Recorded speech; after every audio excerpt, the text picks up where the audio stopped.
தொடர்ந்து கருத்துக்களம் இடம்பெறப் போகின்றது. மனிதர்களாகிய நாம் தேட வேண்டிய பொருட்கள் 4 என்று எங்களுடைய இந்து சமயத்திலே கூறப்படுகின்றது. அதை புருஷார்த்தங்கள் என்று கூறுவார்கள். அதாவது மனிதர்கள் பிறக்கும் பொழுதே ஆண்டவனால் அருளப்பட்டது, செவி வழியாக அருளப்பட்டு முனிவர்களால் கூறப்பட்ட அந்த 4 பொருட்கள் புருஷார்த்தங்கள். புருஷர் என்றால் மனிதர், அர்த்தம் என்றால் பொருள். எனவே மனிதனுக்கு தேவையான பொருட்கள் அறம், பொருள், இன்பம், வீடு. இந்த 4க்குள்ளும் நாங்கள் தேட வேண்டியது 3 பொருட்கள். அறம், அறத்தின் வழி பொருள், பொருளின் வழி இன்பம். எனவே இந்த 3ஐயும் எடுத்து வள்ளுவர் எங்களுக்கு அழகாக 3 பால்களாக, அறத்துப்பால், பொருட்பால், இன்பத்துப்பால் என்று 3 பொருட்களாக எங்களுக்கு 2000 ஆண்டுகளுக்கு முதலேயே எங்களுக்கு அதை தந்துவிட்டு சென்றிருக்கின்றார். உதாரணமாக நாங்கள் ஒரு நியூஸ் பேப்பர், அதாவது புதின பத்திரிகையை எடுத்தால், நேற்று இருந்த நியூஸ் பேப்பர் அதாவது புதின பத்திரிகையை நாங்கள் இன்று அதை பார்க்க விரும்ப மாட்டோம்.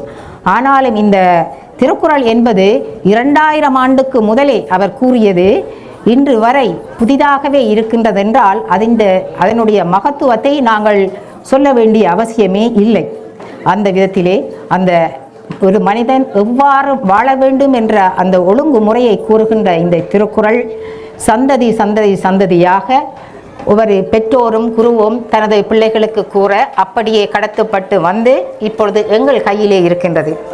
எங்களுடைய முக்கிய கடமை இப்பொழுது என்னவென்றால், எங்களுக்கு கிடைத்த இந்த அரும்பெரும் பொக்கிஷமாகிய இந்த திருக்குறளை நாங்கள் எங்களுக்கு பின் வருகின்ற சந்ததிகளுக்கு கொடுக்க வேண்டிய கடமைப்பாட்டில் நாங்கள் இருக்கின்றோம். அதற்காகத்தான் இன்று மொன்றியலிலே நாங்கள் இந்த விழாவை, அறம் கூறும் திருக்குறள் விழாவை நடத்தி கொண்டிருக்கின்றோம். அதற்கு இறைவனின் அருள் எங்களுக்கு கிடைத்தது மிக பெரும் பாக்கியம். அந்த விதத்திலே இறைவனுக்கு முதலில் நன்றியை செலுத்தி, அத்தோடு இங்கு வந்திருக்கின்ற அனைவருக்கும் எனது மனம் கனிந்த இனிமையான வணக்கங்களையும் தெரிவித்து கொண்டு, இன்றைய நாளிலே அதாவது வள்ளுவர் கூறியிருக்கின்றார், அதாவது வள்ளுவரை பற்றி ஔவையார் கூறியிருக்கின்றார், அணுவை துளைத்து 7 கடலை புகட்டி குறுகத் தரித்த குறள் என்று கூறுகின்றார். அதாவது எல்லோருக்கும் தெரியும், அற்றம் அணு என்று சொன்னால் அந்த அணுவை பிரிக்க முடியாது. அவ்வாறு பிரிக்க முடியாத அந்த அணுவை கூட அணுவை போல இருக்கின்ற நல்ல அருமையான ஒரு சின்ன கருத்துக்களை 7 கடலை ஒரு சின்ன அணுவிற்குள்ளே நாங்கள் 7 கடலை புகுத்துவதாயிருந்தால் எவ்வளவு கஷ்டமான விஷயம். அப்படியான விஷயத்தை தான் எங்களுடைய வள்ளுவர் செய்திருக்கின்றார்.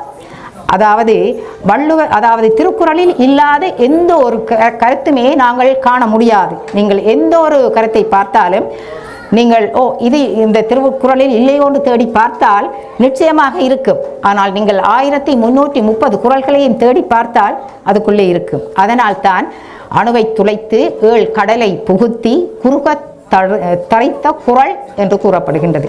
அந்த விதத்திலே நாங்கள் இன்று எல்லோருக்கும் தெரியும், நாங்கள் நினைப்போம் திருக்குறள் என்றால் அறத்தை மட்டும் கூறுகிறது என்று. ஆனால் அப்படி அல்ல. திருக்குறளிலே அவர் பல விஷயங்களை கூறியிருக்கின்றார்.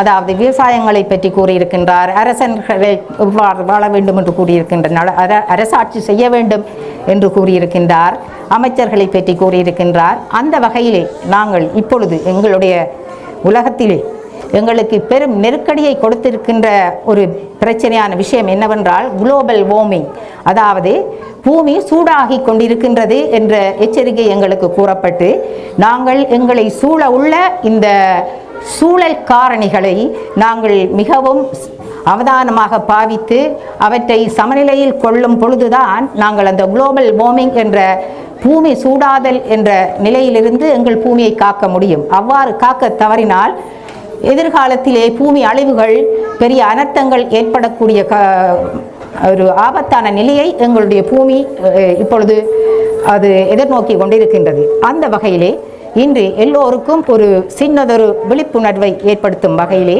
இங்கு கூடியிருக்கின்ற இந்த 10 கருத்தாளர்களும் இந்த சூழல் காரணிகளாகிய சூரியன், அதாவது வள்ளுவர் முதலாவது குறளையே அகர முதல எழுத்தெல்லாம் ஆதி பகவன் முதற்றே உலகு என்று சொல்லி ஆதி பகவன் சூரிய ஒளியை பற்றி முதலியே கூறியிருக்கின்றார். அதுவே சூழல் காரணியில் முதலாவது.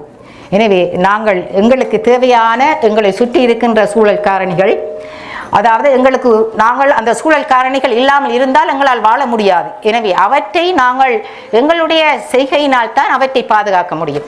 அந்த வகையிலே சூரிய ஒளி, நீர், அடுத்ததாக காற்று, வளமான மண், அதோடு வெப்பநிலை, காலநிலை, சரியான காலநிலை வேணும். அத்தோடு எங்களை சுற்றி இருக்கின்ற உயிரினங்களையும் எங்கள் உயிர் போல பாதுகாத்தால் தான் எங்களுக்கு எதிர்காலத்திலே நன்மை உண்டாகும். எத்தனையோ உயிர்கள் எங்களுக்கு உதவுகின்றன.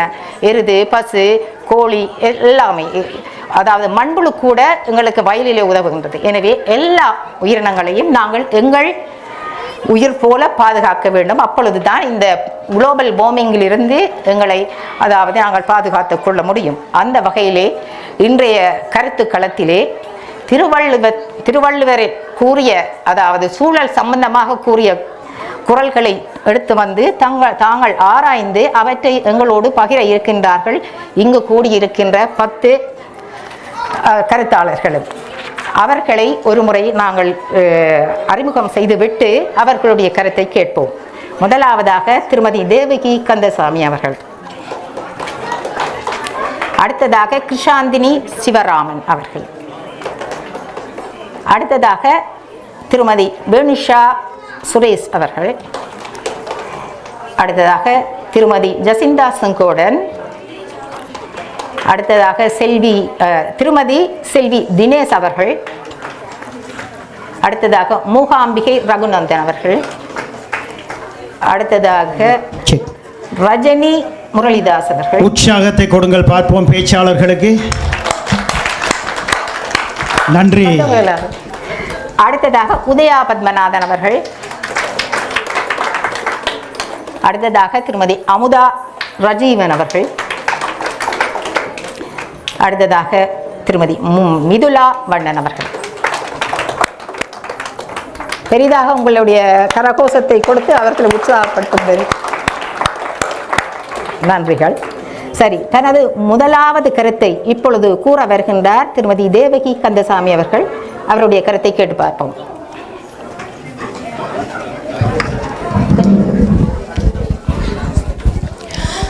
வந்திருக்கும் சிறப்பு விருந்தினர்கள், சபையோர்கள், பெற்றோர்கள், பிள்ளைகள், கருத்தரங்கத்துக்கு தலைமை தாங்கும் ஆசிரியை திருமதி தயாபரி சர்மா அவர்கள் மற்றும் சக கருத்தாளர்கள் அனைவருக்கும் என் அன்பான இனிய மாலை வணக்கம்.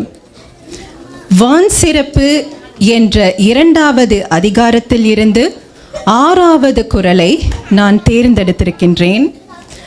விசும்பின் துளி வீழின் அல்லால் மற்றாங்கே பசும்புல் தலை காண்பது அரிது.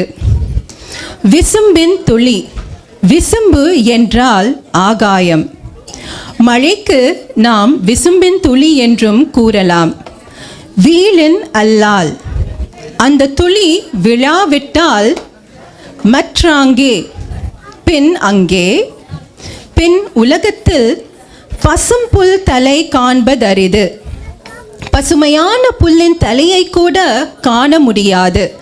அதாவது புல்லின் நுனி கூட முளைக்காது. அது ஏன் புல்லுக்கு முக்கியத்துவம் கொடுத்து சொல்கிறார் வள்ளுவர் என்றால், உயிர்களை நாம் வகுக்கிற பொழுது 6 அறிவு மனிதனில் இருந்து 5 அறிவு, 4 அறிவு, 3 அறிவு, 2 அறிவு, 1 அறிவு என்று வகைப்படுத்தலாம். ஓரறிவு உயிர் என்றால் தாவரம். தாவரத்தில் எது குறைந்தது என்று நாம் கேட்டால் புல்தான் ரொம்ப குறைந்தது. புல்லுக்கு என்ன அர்த்தம் என்றால் உள்ளுக்குள் ஒன்றும் இல்லாதது என்ற அர்த்தம். அந்த மழை துளி இல்லாவிட்டால் இந்த புல்லினமும் முளைக்காது. அப்படி என்றால் மிச்ச உயிரினங்கள், உலகத்தில் மிகப்பெரிய உயிரினங்கள் எல்லாம் எப்படி வாழும்? எனவே மழை முக்கியமானது. இதில் இருந்து நமக்கு என்ன தெரிகிறது? 2000 ஆண்டுகளுக்கு முன் மழையின் முக்கியத்துவத்தை திரு வள்ளுவர் குறிப்பிட்டுள்ளார். அதாவது திருக்குறள் மூலம் மழைக்கு எந்த இடையூறும் ஏற்படாமல் இருக்க நாம் காற்று, நிலம், நீர் இவையை மாசுபடாமல் பார்த்து கொள்ள வேண்டும். உதாரணத்திற்கு தொழிற்சாலைகளில் இருந்து வெளியேறும் வாயுக்களால் காற்று மாசுபடும். காற்றில் உள்ள மாசு துகள்கள் மேக நீர் மழை துளிகளாக ஒடுங்குவதை தடுக்கும். அதன் காரணமாக மழை பெய்யாது. அடுத்து, மரங்கள் தரையில் இருந்து தண்ணீரை இழுத்து அதன் இலைகளில் உள்ள துளைகள் வழியாக ஆவியாக வளிமண்டலத்தில் வெளியிடுகின்றன. அதை நாம் டிரான்ஸ்பிரேஷன் என்று ஆங்கிலத்தில் கூறுவோம். இது வெப்பநிலை மற்றும் மழையை இயக்கும். ஆனால் மரங்களின் எண்ணிக்கை குறைந்தால் இந்த டிரான்ஸ்பிரேஷன் செயல்முறை மற்றும் நீர் சுழற்சி சீர்குலைந்து மழைப்பொழிவு குறையும். மழையின்றி பூமியில் வறட்சி ஏற்பட்டு உயிரினம் வாழாது என்றதை நாம் நன்கு அறிந்து கொள்வோம். எனவே மரங்களையோ காடுகளையோ வெட்டவும் அழிக்கவும் செய்யாதீர்கள். அதற்கு பதிலாக அதிக மரங்களை வளர்க்கவும். அதேபோல் காற்று, நீர், நிலத்தை மாசுபடுத்தாதீர்கள் என்று கூறி விடைபெறுகின்றேன். நன்றி, வணக்கம். அருமையாக உங்களுடைய கருத்தை இப்பொழுது உங்களோடு பகிர்ந்து கொண்டீர்கள். உங்களுடைய அதாவது இந்த வகையினுடைய கருத்து உண்மையிலே அருமையாக இருந்தது. நீரின்றி இந்த உலகத்திலே இந்த ஒரு உயிர் உள்ள அந்த தாவரம் இல்லை என்னும் பொழுது ஆறறிவுள்ள நாம் எவ்வாறு வாழ முடியும்? அருமையான இந்த கருத்தை தொடர்ந்து அடுத்ததாக கூற இருக்கின்றார் திருமதி கிருஷாந்தினி சிவராமன் அவர்கள்.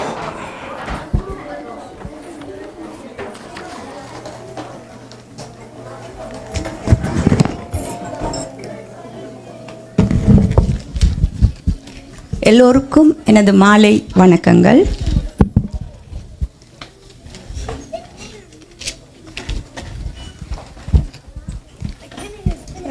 திருமதி தேவகி அவர்கள் கூறியது போல நீரின் சிறப்பை பற்றி நான் அதை இன்னும் விரிவாக கூறப்போகிறேன். அதிகாரம் 2, வான் சிறப்பு, குறள் 10. நீரின்று அமையாது உலகு எனின் யார் யார்க்கும் வானின்று அமையாது ஒழுக்கு.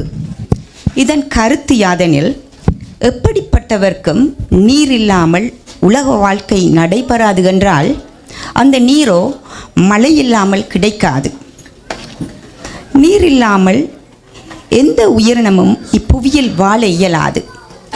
நாம் நீரை ஆறு, ஏரி, குளம், நதி போன்றவற்றிலிருந்து பெறுகிறோம். மேலும் நம் உடலின் பெரும் பகுதி நீராலானது. நீர் மனிதர்களுக்கு மட்டுமல்லாமல் விலங்குகள், தாவரங்கள் மற்றும் பல உயிரினங்களுக்கு அடிப்படையாக அமைகிறது. நீர் மனித வாழ்வின் அன்றாட தேவைகளில் முக்கியத்துவம் பெறுகிறது. அதாவது குளிக்க, சமைக்க, பாத்திரம், வாகனம் போன்றவற்றை கழுவ நீர் இன்றியமையாதது. நாம் நீரை தினமும் உட்கொண்டு உடல் ஆரோக்கியத்துடன் இருக்கலாம். இது மட்டுமல்லாமல் விவசாயத்திற்கும் நீர் இன்றியமையாதது. இதனால்தான் அக்காலத்தில் அரசர்கள் அணைகளை கட்டி நீரை தேக்கி வைத்து விவசாயத்திற்கும் நாட்டின் செழிப்பிற்கும் முன்னோடியாக இருந்தார்கள். நீரிலிருந்து நாம் மின்சாரத்தை உற்பத்தி செய்கிறோம். இது நவீன உலகில் பெரும் பங்களிப்பை தருகின்றது. இப்படிப்பட்ட மகத்துவமான நீர் இல்லையேல் விவசாயம் தடைப்படும், மரங்களின் வளர்ச்சி குன்றும், விலங்குகளும் உயிரினங்களும் வாழ முடியாது.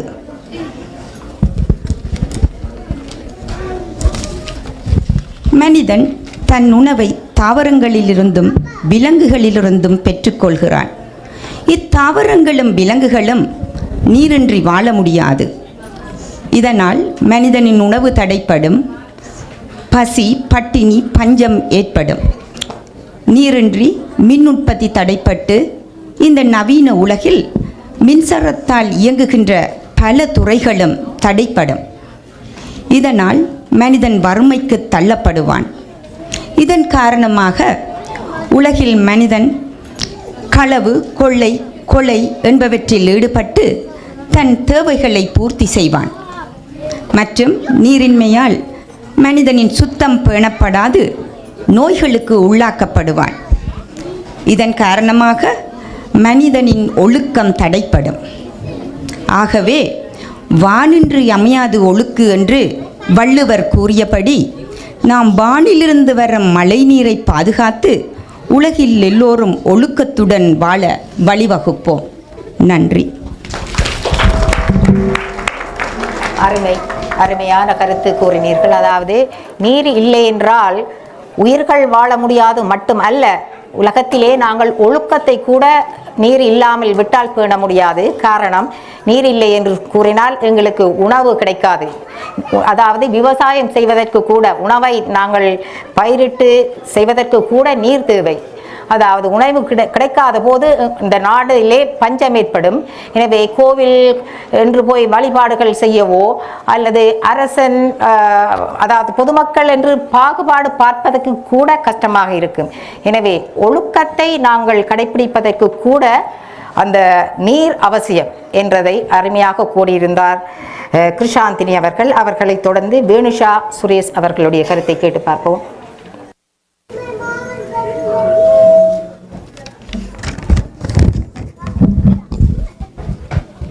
அனைவருக்கும் எனது இனிய மாலை வணக்கம். இன்று நான் உங்களிடம் பகிர்ந்து கொள்ள இருக்கும் திருக்குறள் வான் சிறப்பு 2வது அதிகாரம் குறள் 2.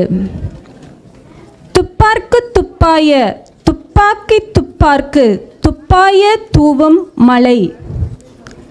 அதாவது உண்பவர்களுக்கு சிறந்த உணவுப் பொருள்களை விளைவித்து தருவதோடு பருகுவோர்க்கு தானும் ஓர் உணவாக இருப்பது மழையே ஆகும். மழையினால் தான் உலகத்து உயிர்கள் வாழ்ந்து வருவதால் அம்மழையின் மகத்துவத்தை வள்ளலார் அழகாக விளக்கியுள்ளார். மழை பெய்யாவிட்டால் உழவர் பயிர் செய்கை வளம் குன்றி போய்விடும். பசுமை பயிர்கள் உணவுகள் எதுவும் இருக்காது. பசுப்பிணி பஞ்சம் தலை எடுத்து ஆடும். வானமானது மின்னி மழை பெய்யாவிட்டால் காரணமான கடலும் வளம் குறைந்து தாழ்ந்து விடும். எந்த வகையில் நீர்த்தேக்கம் அமைத்து கொண்டாலும் மழை பொழிவதற்கு எதுவும் மிகையாகாது. இயற்கை ஆற்றலின் ஆவி ஈர்ப்பின் தன்மையினால் பொழிகின்ற மழை நாட்டையும் வீட்டையும் குளிர்மைப்படுத்தும். வாழ்க்கைக்கு நீர் அவசியம், அதிலும் மழை மிக மிக அவசியம். இத்தகைய புனிதமான நீரை அசுத்தமாக்காமல் பேணி பாதுகாப்போம். நாம் அனைவரும் ஒன்று சேர்ந்து செயற்பட்டால் நம் பிள்ளைகள் மற்றும் வருங்காலத்துக்கு நம் உலகம் ஒரு பசுமை பூமியாக மாறும். ஆகவே நீரின் அருமையை உணர்ந்து அதை வீணாக்காமல் பயன்படுத்துவோம். நம் சுற்றுச்சூழலை பாதுகாப்போம். நல்ல ஆரோக்கியமான வாழ்க்கையை வாழ்வோம். நன்றி. அருமையான நல்ல கருத்து. அதாவது துப்பாட்கு துப்பாய துப்பாக்கி துப்பாட்கு துப்பாய தூவும் மழை. அதாவது நீரானது எங்களுக்கு உணவாக இருப்பது மட்டுமல்ல, எங்களுடைய உணவை தயாரிப்பதற்கு கூட அந்த உணவு தான் தேவைப்படுகின்றது, அந்த நீர் தான் தேவைப்படுகின்றது. அது மட்டுமல்ல, எங்கள் உடலை சுத்தமாக்கவோ எதற்கும் எங்களுக்கு அந்த நீர் தான் முக்கியம் என்ற அந்த முக்கியத்துவத்தை கூறிய வேணுஷா சுரேஷ் அவர்களை தொடர்ந்து அடுத்ததாக ஜசிந்தா செங்கோடன் அவர்களை அன்போடு அழைக்கின்றோம்.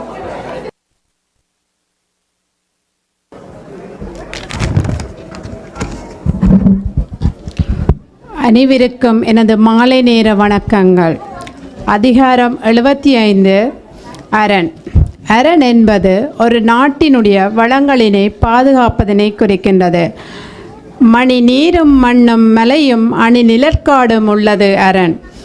ஒரு நாட்டின் சுற்றுச்சூழல், பொருளாதாரம், கலாச்சாரம், பாரம்பரிய மக்களின் அன்றாட வாழ்க்கையில் நீர், மண், மலை, காடு முக்கிய பங்கு வகிக்கின்றன.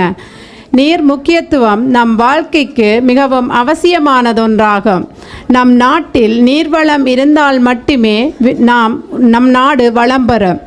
நீரானது மனிதர்கள், தாவரங்கள், விலங்குகள் என அனைத்து உயிரினங்களின் வாழ்க்கைக்கும் மிகவும் அவசியமானது ஒன்றாகும். நீர் இல்லாமல் வாழ்க்கை இருக்காது. நீர்வளம் இருந்தால் மட்டுமே நாம் விவசாயம் செய்யலாம். மண் விவசாயத்தின் அடித்தளம். பயிர்களுக்கு ஊட்டச்சத்தினை வழங்குகின்றது. மண் ஒரு நாட்டின் சுற்றுச்சூழல் அமைப்பு, உணவு பாதுகாப்பு ஆகியவற்றுக்கு முக்கிய பங்கு வகிக்கின்றன. மண்ணானது பல்லுயிர் பெருக்கத்தினை ஆதரிக்கின்றது. மண் பாதுகாப்பு மற்றும் ஒரு நாட்டின் நல்வாழ்வுக்கான நிலையான மேலாண்மை ஆகியவற்றின் முக்கியத்துவத்தினை எடுத்து காட்டுகின்றன. ஆறுகள், நீரோடைகள், ஏரிகள் ஆகியவற்றின் முதன்மை ஆதாரமாக மலைகள் உள்ளன. அவை நீர்ப்பாசனம் மற்றும் குடிநீர் நீரினை வழங்குகின்றன. உயிர்வளி உற்பத்தி, மண்ணரிப்பு தடுப்பு என பல வகைகளில் காடுகள் முக்கிய இடம் பெறுகின்றன. இப்படிப்பட்ட மகத்தான தண்ணீர், மலை, மண், காடு ஆகியவற்றினை பாதுகாக்க வேண்டும். மரங்களை நட வேண்டும். இவ்வாறு பாதுகாப்பதனால் ஒரு நாடு செழிப்பாக வளரும் என 2000 ஆண்டிற்கு முன்னர் திருவள்ளுவர் தனது திருக்குறளில் அழகாக தெளிவுபடுத்தியுள்ளார். நன்றி, வணக்கம். அருமையாக கூறினீர்கள். அதாவது மணிநீரும் மண்ணும் மலையும் அணைநிழல் காடும் உள்ளதுதான் ஒரு நாட்டிற்கு அரண், அதாவது பாதுகாப்பு. அதாவது ஒரு நாடு இருக்க வேண்டும் என்றால் அந்த நாடை சுற்றி நல்ல நீல நிறமான ஆழமான அகழியுள்ள ஒரு கடல் அதை சூழ்ந்திருக்க வேண்டும். அதாவது கிராமத்தின் மத்தியிலே குளங்கள் இருக்க வேண்டும், நீர் நிரம்பி இருக்க வேண்டும். அதோடு மண் வளம், மலை வளம் போன்ற அழகு இருக்க வேண்டும். அத்தோடு நிழல் தரக்கூடிய மரங்கள் இருக்க வேண்டும். இவை இருக்கும் பொழுதுதான் அந்த நாடு செழிப்பான நாடு. அதாவது அதுவே தான் அந்த நாட்டிற்கு பாதுகாப்பையும் கொடுக்கின்றது. எனவே அந்த வகையிலே இவ்வாறு பாதுகாப்பான செழிப்பான நாடை நாங்கள் அதை உருவாக்க வேண்டுமென்றால் இந்த எங்களுடைய அந்த சூழல் காரணிகளை பாதுகாக்க வேண்டியது எமது கடமை. அதாவது நீர்நிலைகளை அழுக்கடையாமல் அந்த பொலித்தீன் போன்ற நீண்ட காலம் தேவைப்படும், அதாவது உரமாகுவதற்கு, கொம்போஸ்ட் ஆகுவதற்கு நீண்ட காலம் தேவைப்படும் பொருட்களை எல்லாம் நாங்கள் பாவிக்காமல், நீருக்குள்ளே அது போய் சேராமல், அந்த நீரிலே வாழுகின்ற உயிரினங்கள் எல்லாம் அழிந்து போகாமல் பாதுகாப்பதற்குரிய நாங்கள் இப்போது எங்களுடைய அரசு எங்களுக்கு சொல்கின்ற அந்த வழிமுறைகளை நாங்கள் பின்பற்றி எங்களுடைய நாட்டை, எங்களுடைய பூமியை, அந்த பூமி அழிவிலிருந்து பாதுகாக்க வேண்டும் என்ற அருமையான கருத்தை தொடர்ந்து அடுத்ததாக தனது கருத்தை பதிவிட வருகின்றார் திருமதி செல்வி தினேஷ் அவர்கள்.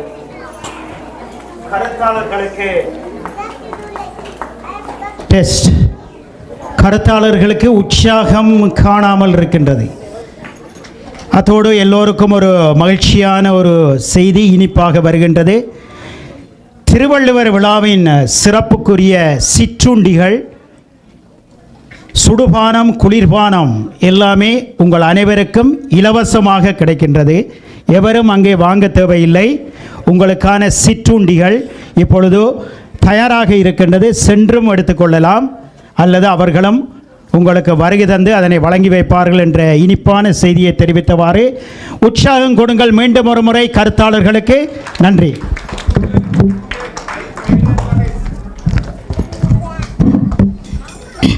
அனைவருக்கும் வணக்கம். அதிகாரம் 30 வாய்மை. புறத் தூய்மை நீரான் அமையும், அகத்தூய்மை வாய்மையான் காணப்படும். நீரினால் உடம்பை நாம் சுத்தமாக வைத்திருப்பது போல் உள்ளத்தையும் தூய்மையாக வைத்திருக்க வேண்டும் என்பதே இக்குறளின் கருத்தாகும். இங்கு புறத் தூய்மை என்பது நம்மை சுற்றியுள்ள சுற்றாடலைத்தான் சுத்தமாக வைத்திருக்க வேண்டும் என்பதை உதாரணமாக கூறுகிறார் வள்ளுவர். இதிலிருந்து நமக்கு வள்ளுவர் காலத்திலே அந்த காலத்து மக்கள் தமது சூழலை சுத்தமாக வைத்திருந்திருக்கிறார்கள் என்பது நன்கு தெளிவாகிறது. ஆனால் இந்த காலத்து விஞ்ஞான வளர்ச்சி காரணமாக எங்களுடைய சூழலோ இயந்திரமயமான தொழிற்சாலை கழிவுகள், பொலித்தீன்கள், தேவையில்லாத குப்பைகள் போன்றவற்றால் மாசடைகின்றது. மீன், திமிங்கிலம் போன்ற கடல்வாழ் நீர் உயிரினங்களும் மற்றும் அங்கு நீரருந்த வரும் காட்டு விலங்குகளும் அழிந்து கொண்டு போகும் ஆபத்தான நிலை ஏற்பட்டிருக்கிறது. இது உலக அழிவு பாதைக்கு வழிவகுக்கின்றது. எனவே நாங்கள் உலக அழிவை தடுப்பதற்கு நம்மை சுற்றியுள்ள சுற்றாடலை சுத்தமாக வைத்திருப்பதன் மூலம் உயிரினங்கள் அழியாமல் பாதுகாத்து மற்றுயிர்களை நம் உயிர் போல் மதித்து உலக சமநிலை பேணுவோம். நன்றி, வணக்கம். அருமை அருமை. அதாவது புறத் தூய்மை நீரால் அமையும், அகத்தூய்மை வாய்மையினால் காணப்படும் என்று வள்ளுவர் கூறியிருக்கின்றார். அதாவது எங்களுடைய அகம் சுத்தமாக வேண்டுமென்றால், எங்களுடைய மனம் சுத்தமாக வேண்டுமென்றால் நாங்கள் தூய்மையான சிந்தனையோடு இருக்க வேண்டும். அதே போல புறத் தூய்மை என்னும் பொழுது உடலை மட்டுமல்ல, எங்களை சுற்றியுள்ள சூழல்களையும் நாங்கள் சுத்தமாக வைத்திருக்க வேண்டும் என்பதைத்தான் எங்களுடைய செல்வி அவர்கள் கூறியிருக்கின்றார். நாங்கள் எங்களை மட்டும், எங்களுடைய உடலை மட்டும் சுத்தமாக வைத்திருக்க கூடாது, எங்களுடைய வீட்டை சுத்தமாக வைத்திருக்க வேண்டும், எங்களுடைய சுற்றாடலை சுத்தமாக வைத்திருக்க வேண்டும்.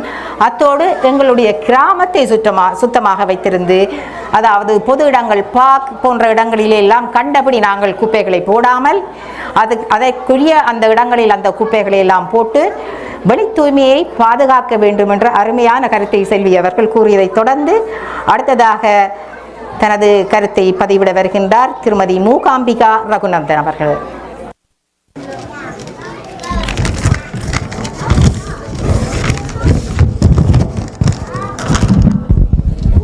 அனைவருக்கும் வணக்கம். அதிகாரம் 22, குறள் 6, ஒப்புரவறிதல். பயன்மரம் உள்ளோர் பழுத்தற்றால் செல்வம் நயனுடையான் கண்படின். பொருள்: பிறருக்கு உதவும் உள்ளம் கொண்டவர் வசம் செல்வம் சேருமானால் அது ஊர் நடுவே பழுத்துள்ள பழமரம் போன்றதாகும் என்று திருவள்ளுவர் கூறியுள்ளார். அதன் உட்பொருள் என்னவென்றால், பயன்மரம் என்றால் பயன்படுகின்ற மரம் ஆகும். உதாரணம் வாழைமரம். வாழைமரத்தின் சிறப்பு என்னவென்றால், அதன் அனைத்து பாகங்களும் மக்களுக்கு உதவுகின்றது. வாழை இலை, வாழைப்பழம், வாழைப்பூ, வாழைக்காய், வாழைத்தண்டு போன்றவை. மரங்கள் இயற்கையின் வரங்கள். மனிதனின்றி மரங்கள் வாழும், மரங்களின்றி மனிதனால் வாழ முடியாது. மரங்கள் உணவை தருகின்றன. காய், கனி, கீரை போன்றவை. மனிதனுக்கும் விலங்குகளுக்கும் கிடைக்கும் இயற்கை கொடை மரங்கள் மட்டுமே. உலகில் சுயமான உணவை தயாரிக்கும் திறனை பெற்றுள்ளன. அது மட்டுமல்லாது நிழல், குளிர்ச்சி, மழையை தருகின்றது. நாம் வெளியிடும் கார்பனீர் ஆக்சைட்டை கிரகித்து கொண்டு நமக்கு தேவையான ஆக்சிஜனை வெளியிடுகிறது. மண்ணில் வேரோடி இருப்பதால் மண் அரிப்பை தடுக்கின்றது, நிலச்சரிவுகளை தடுக்கின்றது.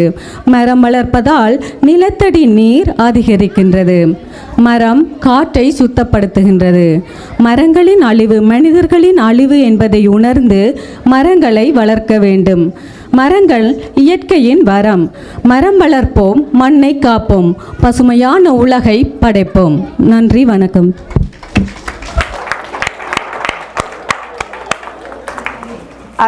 அருமையான கருத்து. அதாவது பயன்மரம் உள்ளூர் பழுத்தற்றால் செல்வம் நயனுடையான் கண்படின் என்றால், அதாவது உலகிலே, அதாவது ஒரு மரம் ஒரு பொதுவான இடத்திலே பயனுள்ள மரம் இருந்தால், அதாவது ஒரு மாமரம் என்று நினைத்து கொண்டாலே அந்த மாமரம் ஒரு இடத்திலே இருந்தால் அந்த பழத்தை உண்டு பசியாறலாம்.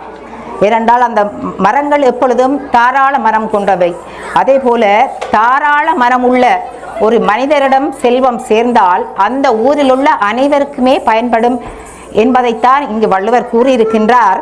ஆனால் இங்கு கூறப்பட்ட உதாரணம் எங்களுடைய சூழல் காரணியோடு சம்பந்தப்பட்டதைத்தான் அவர் உதாரணமாக கூறியிருக்கின்றார். எனவே நாங்கள், அதாவது அழகுக்காக நடுகின்ற மரங்களையும் எங்களுக்கு கொஞ்சம் பயன் தரக்கூடிய வகையிலே அந்த மரங்களை நட்டு, அதனால், அதாவது எங்களுக்கு தெரியும், இங்கே கனடாவிலே எல்லாம் ஒரு 6 மாத காலத்திற்கு நாங்கள் மரங்களை நட்டு அதனுடைய பயனை பெற்றுக்கொள்ள முடியும். அதாவது நாங்கள் அதனால் எங்களுடைய இயற்கை உரங்களையும் பாவிக்கலாம். அதாவது நாங்கள் அந்த ரசாயன பசலைகள் பாவித்த உணவுகளை பாவிக்காமல் வீட்டிலேயே அந்த இயற்கை உரங்களை இட்டு நல்ல ஆரோக்கியமான உணவை நாங்கள் சாப்பிடலாம். எனவே வீட்டிலே பயன் உள்ள மரங்களை வீட்டிலே நட்டு பயன் பெற்று நீங்கள் நாட்டுக்கும் உலகத்திற்கும் பூமிக்கும் நல்லது செய்ய வேண்டும் என்று எல்லோருக்கும் அன்பாக ஞாபகப்படுத்தி கொண்டு அடுத்ததாக தனது கருத்தை இங்கு பதிவிட வருகின்றார் திருமதி ரஜினி முரளிதாஸ் அவர்கள்.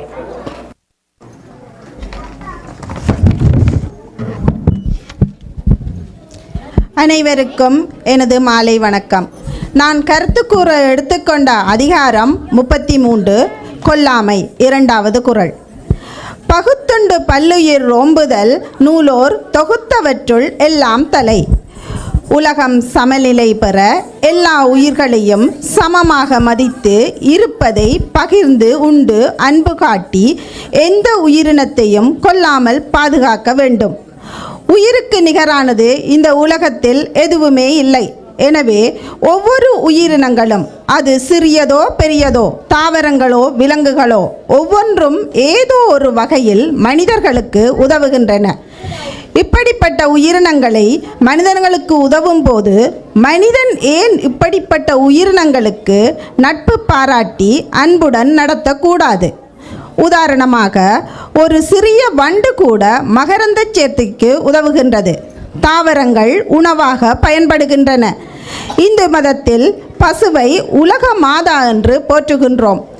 எனவே எந்த உயிரினங்களையும் கொல்லாமல் பழி பாவங்களுக்கு உட்படாமல் வாழ வேண்டும் என்பதனையே 2000 ஆண்டுகளுக்கு முன் வாழ்ந்த வள்ளுவர் வலியுறுத்துகின்றார். வள்ளுவர் வழியை நாமும் பின்பற்றுவோம். நன்றி, வணக்கம்.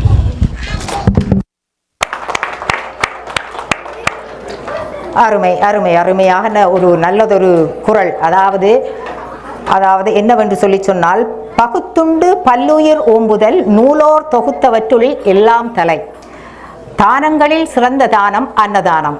அதாவது நாங்கள் உயிர் எண்ணும் பொழுது அணில் என்ற அந்த அணிலுக்குள்ளே, அந்த அனிமலுக்குள்ளேயும், அதாவது அந்த விலங்குக்குள்ளே உள்ள உயிரும் எங்களுடைய உயிரும் ஒரே சமம்.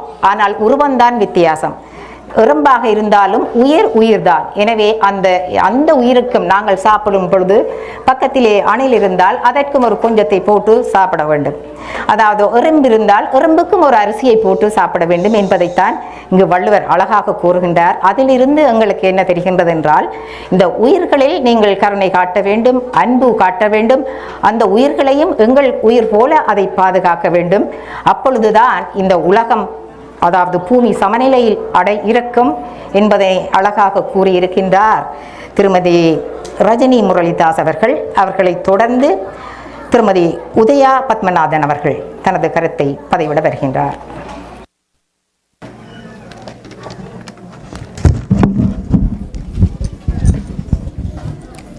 இன்றைய அறம் கூறும் திருக்குறள் விழாவுக்கு வருகை தந்திருக்கும் சிறப்பு விருந்தினர்களுக்கும், பெரியோர்களுக்கும், குழந்தை செல்வங்களுக்கும், இக்கருத்துக்களத்துக்கு தலைமை தாங்கியிருக்கும் மதிப்புக்குரிய ஆசிரியர் தயாபரி சர்மா அவர்களுக்கும் மற்றும் தமது கருத்துக்களை அழகாக நம்மோடு பகிர்ந்து கொள்ள இங்கு அமர்ந்திருக்கும் அன்பு சகோதரிகளுக்கும் எனது அன்பான மாலை வணக்கம். நான் தங்களிடம் கூட வந்திருப்பது தவம். தவம் என்றால் என்ன? Fast moving in the world. இன்றைய உலகம் வெகு சீக்கிரமாக காலத்தை கழித்து கொண்டிருக்கின்றது. அந்த வேளையிலேயே நம்மிடம் இருக்க வேண்டியது சகிப்புத்தன்மை, வலிமையாகும். ஆகவே தவம் எண் 8வது வரிசை. உற்ற நோய் நோன்றல் உயிருக்கு உருகண் செய்யாமை அற்றே தவத்திற்கு உரு. உற்ற நோய் நோன்றல் உயிருக்கு உருகண் செய்யாமை அற்றே தவத்துக்கு உரு. இந்த குறளை பார்த்தால் இவ்வுலகில் வாழும் எல்லா உயிரினங்களும், அதாவது மனித இனம் தொடக்கம் விலங்கினம், பறவை இனம், ஊர்வன, மரம், செடி, கொடி போன்றவையும் அடங்குகின்றன. இதனை கருத்து கொண்டே வள்ளுவ பெருந்தகை கூறியிருக்கின்றார் என்னவென்றால், எமக்கு துன்பம் பெறும் வேளையிலும், அதாவது பிற உயிர்களுக்கு நாம் துன்பம் செய்தல் ஆகாது. மனிதர்களாகிய நாம் எம்மால் எவ்வளவு துன்பங்களை தாங்க முடியுமோ நம்மை நாம் துன்புறுத்த முடியும். துன்பத்தை மற்றவர்களிடம் காரணம் காட்டி அடுத்தவரை துன்பப்படுத்தக்கூடாது என்பதை இதில் வள்ளுவர் வெகு விளக்கமாக கூறியிருக்கிறார். இதற்கு காரணம், புலம்பெயர் தேசங்களிலே இன்றைய காலகட்டத்திலே தொழில்நுட்ப வளர்ச்சி, சினிமா மோகம் போன்ற காரணங்களினால் இங்கு சமுதாய சீர்கேடுகள், ஒழுக்காற்று நடவடிக்கைகள் நடந்து வருகின்றன. அதன் காரணமாக பிள்ளைகள் பல பாதிக்கப்படுகின்றன. அங்கு நாம் இவர்கள் சேரும் கூட்டத்தைச் சேர்ந்தே இவர்கள் பழுதாவது, அதாவது இவர்கள் பாதை மாறி போவதற்கு காரணம் என அவர்களிடத்திலே நாங்கள் பழியை, துன்பத்தை சுமத்துகின்றோம். அப்படி நாம் சுமத்துவது அது வரவேற்கத்தக்க விஷயம் இல்லை என்றதை இந்த வள்ளுவ பெருந்தகை விளக்கமாக கூறுகிறார். நாம் செய்யும் துன்பத்தை நாமே ஏற்றுக்கொள்ள வேண்டும் என்ற விளக்கத்தையே இந்த குறள் எடுத்து கூறுகின்றது. உதாரணமாக, விரதம் இருப்பதை எடுத்துக்கொண்டால் சாப்பிடாமல் ஒரு நாள் விரதம் இருப்பது எமது உடல் ஆரோக்கியத்துக்கு நல்லது. இதுவே மனிதர்களாகிய நாம் 6 நாட்கள் சாப்பிடாமல் நோன்பிருந்து எமது உடலை நாமே வருத்தி கொள்கின்றோம். இது நம் உடலுக்கு சக்திக்கு மீறி இந்த எமது உடலை துன்பப்படுத்துகின்றோம். இதுவும் கூட ஒரு வகையில் தன் உடலுக்கு துன்பம் செய்வதே ஆகும். இப்படி இருக்கும்போது நாம் எப்படி பிற உயிரினங்களுக்கு துன்பம் செய்ய முடியும்? இவர்கள் மனித இனத்துக்கு நன்மைகளை செய்து சுற்றுச்சூழலை பாதுகாத்து பயன் தரும் தோழமை கொண்ட தோழர்களாகவே இருப்பவர்கள். உதாரணமாக, பசுவிலிருந்து நாட்டிலே இயற்கையாக இந்த பாலை எடுக்குகின்றோம். இன்றைய நாகரிக வளர்ச்சி, வேலைப்பளு காரணங்களால் புலம்பெயர் நாடுகளிலே இந்த பசு மாடுகளுக்கு ஊசி போட்டு மிஷினரி பொருத்தி பாலை இலகுவான முறையினால் பெற்றுக்கொள்கின்றார்கள். இங்கு நாம் கோமாதாவாக வணங்கப்படும் பசு துன்பப்படுத்தப்படுகின்றது. இத்துன்பத்திலிருந்து நாம் இவ்வுயிரினங்களை எவ்வாறு பாதுகாக்கப்பட வேண்டும் என்பதை வள்ளுவ பெருந்தகை வெகு இனிமையாக கூறியிருக்கிறார். நாம் உபயோகப்படுத்தும் பசுப்பாலுக்கு ஈடான மரத்திலிருந்து எடுக்கப்படும் சோயா, அல்மண்ட் போன்ற பால் வகைகளை பயன்படுத்தினால் இவ்வுயிரினங்கள் பாதுகாக்கப்படுகின்றன. இதே போன்றே இங்கு வரும் இளம் சந்ததியினரை நீங்கள் எடுத்து பார்த்தால் அவர்கள் உற்று நோக்குகின்றார்கள். நாங்கள் இதை இப்படியான இந்த எம்மை போன்ற உயிரினங்களை நாங்கள் வருத்த முடியுமா என்ற ஒரு காரணங்களை ஊகித்து அவர்கள் இந்த பசுப்பால் எடுப்பது, மாமிசம் சாப்பிடுவது போன்றவற்றை தவிர்த்து கொள்கின்றார்கள். அது உண்மையிலேயே இந்த குறளிலே விளக்கமாக கூறப்பட்டுள்ளது. எருது மாட்டை எடுத்துக்கொண்டால் உழவு தொழிலுக்கு பயன்படுத்தப்படுகின்றது. பன்றி சுற்றுச்சூழலை சுத்தம் செய்கின்றது. மண்புழு மண்ணுக்கு அடியில் இருந்து குழிகளை தோண்டி எமது விவசாயத்துக்கேற்ற வளமாக மண்ணை வளப்படுத்துகின்றது.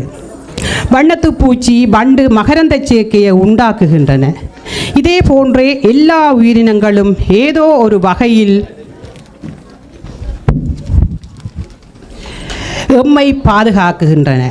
இவ்வாறான உயிரினங்களை துன்பப்படுத்துவது பாவத்துக்குரிய செயலாகும்.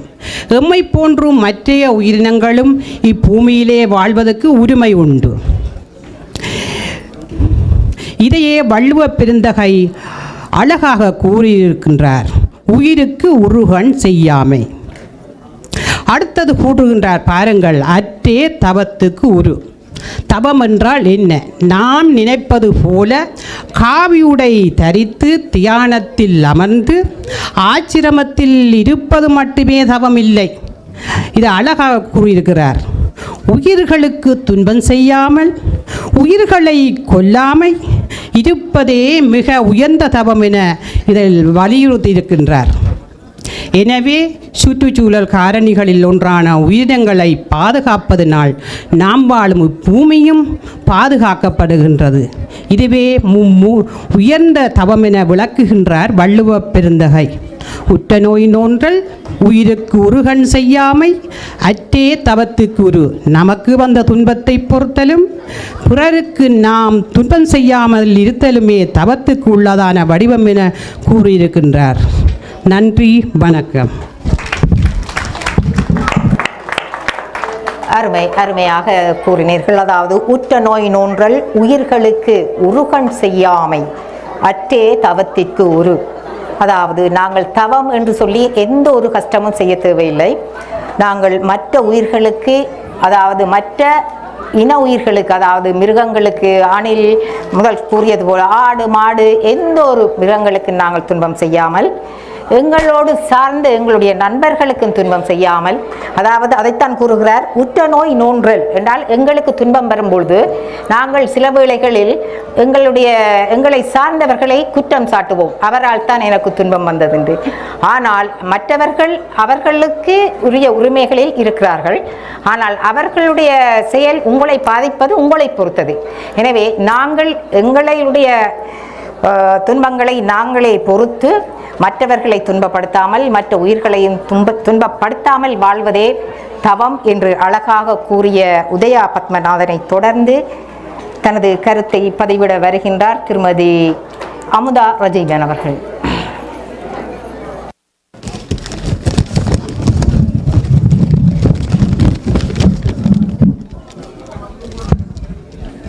எல்லோருக்கும் வணக்கம்.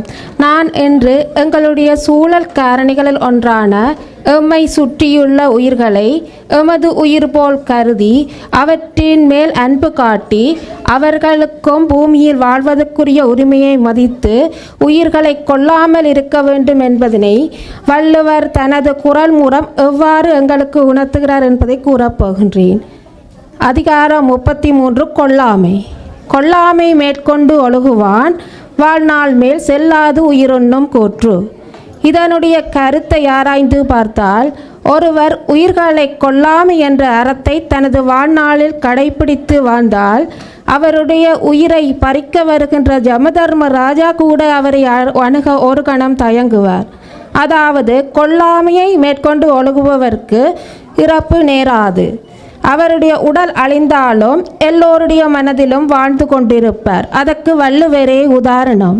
இன்று நாம் விழா எடுத்து கொண்டிருக்கின்ற தெய்வ புலவர் திருவள்ளுவருடைய உடல் 2000 ஆண்டுகளுக்கு முன்பே அழிந்துவிட்ட போதும் அவர் இன்றும் நம் எல்லோர் மனதிலும் வாழ்ந்து கொண்டிருக்கின்றார். இனி வரும் எங்கள் சந்ததியுடைய மனதிலும் வாழ்ந்து கொண்டிருப்பார் என்பதில் ஐயமில்லை. அதனால் திருவள்ளுவருக்கு என்றுமே மரணம் இல்லை. அதேபோல் நாமும் எந்த உயிர்களையும் கொன்று உண்ணாமல் இருந்தால் எங்களுடைய இதயம் ஆரோக்கியமாக இருக்கும். அதனால் எங்களுடைய ஆரோக்கியம் மேம்பட்டு ஆயுள் கூடும். எனவே மற்ற உயிர்களை மட்டுமல்ல சக மனிதர்கள் மீதும் அன்பு பாராட்டி வாழ்ந்தால் நாமும் மற்றவருடைய மனதில் வாழ்ந்து கொண்டிருப்போம். எனவே மேற்கூறியவற்றிலிருந்து நாம் எமது மனதை நினைவில் வைத்து கொண்டிருக்க வேண்டியது என்னவென்றால் உயிர்களை பாதுகாப்பதன் மூலம் நமது பூமியை அழிவிலிருந்து பாதுகாப்போம் என்று கூறி எனது கருத்தை நிறைவு செய்கிறேன். நன்றி, வணக்கம். அருமையான கருத்தை கூறினீர்கள். அதாவது கொல்லாமை மேற்கொண்டு ஒழுகுவான் வாழ்நாள் மேல் செல்லாது உயிர் உண்ணும் கூற்று. அதாவது கூற்றுவன் என்றது ஜமன் கூட எங்களை அணுக மாட்டான் என்றால் எங்களை இறப்பு என்பது அணுகாது. அதாவது உடல்தான் அது இயற்கை அல்ல. ஆனபடியால் எங்களுடைய உடல் அழிந்தாலும் நீங்கள் அடுத்த உயிர் மீது அன்பு பாராட்டி அவற்றை கொல்லாமல் நாங்கள் வாழ்ந்தால் எல்லோர் மனதிலும், அதாவது அவர் கூறியது போல வள்ளுவர் 2000 ஆண்டுகளுக்கு முதலே தனது உடலால் அழியப்பட்டாலும் ஆனால் எல்லோர் மனதிலும் வாழ்ந்து கொண்டிருப்பதனால் அவருடைய உயிர் எங்கள் எல்லோர் உடலிலும் வாழ்ந்து கொண்டுதான் இருக்கின்றது. எனவே எந்த ஒரு கூற்றுவன் ஜமன் வந்தாலும் அந்த வள்ளுவரை யாராலும் அழிக்க முடியாது. அதே போல நாமும் நல்லவர்களாக மற்ற உயிர்களை கொல்லாமல், மற்ற உயிர்களுக்கு துன்பம் செய்யாமல், நல்லதையே பேசி நல்லதையே சிந்தித்து நல்ல செயல்களையே செய்து வந்தால் எங்களையும் கூற்றுவன் யமதர்மன் ராஜா அணுக மாட்டார். அதாவது எங்களுக்கு இறப்பே அணுகாது என்று அருமையாக கூறிய அமுதா ரஜீவனை தொடர்ந்து வருகின்றார் மிதுலா வண்ணன். அவருடைய கருத்தை என்னவென்று கேட்டு பார்ப்போம்.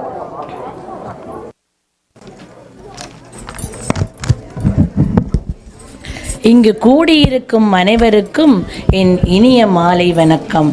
இன்று நான் உங்களோடு பகிர்ந்து கொள்ள இருக்கும் குறள் அதிகாரம் 26 புலால் மறுத்தலிலிருந்து குறள் 9. அவி சொரிந்து 1000 வேட்டலின் நொன்றன் உயிர் செகுந்து உண்ணாமை நன்று.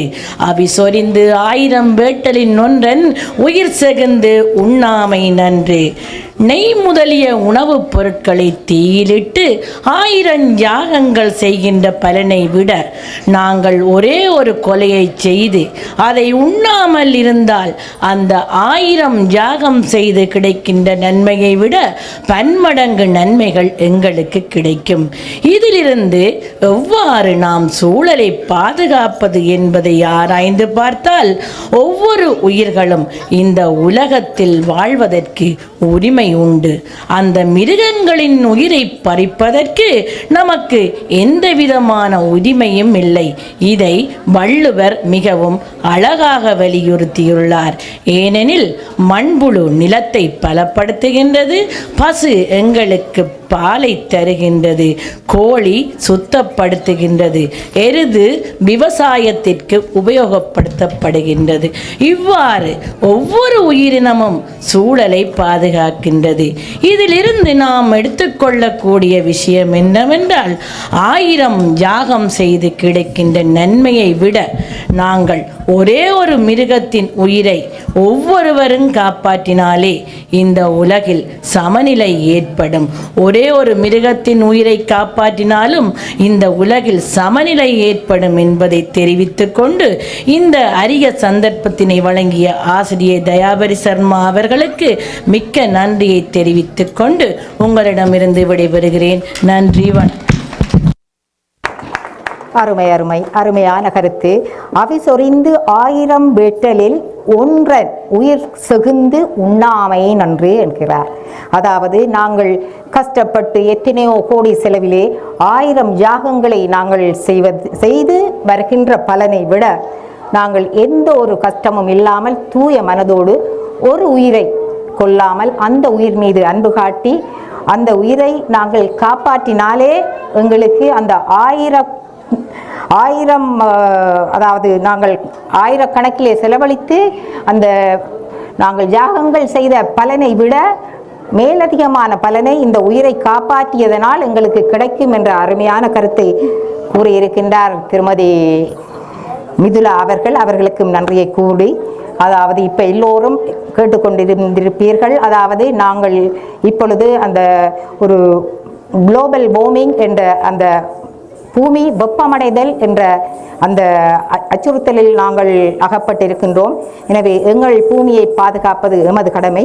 எனவே நீரை அளவாக பாவித்து சுத்தமாக பாவித்து எங்களுடைய சுற்றாடல்களை எல்லாம் நல்ல ஒரு சுத்தமான சூழ்நிலைகளை ஏற்படுத்தி எங்கள் பூமியை பாதுகாப்போம், உயிர்களையும் எம்மை போலவே நாங்கள் மதிப்போம் என்று கூறி இவற்றை கேட்டுக்கொண்டிருந்த அனைவருக்கும் எமது அன்பான வணக்கத்தை தெரிவித்துக் கொண்டு எங்களுடைய கருத்து களத்தை இனிதே நிறைவு செய்து கொள்கின்றோம்.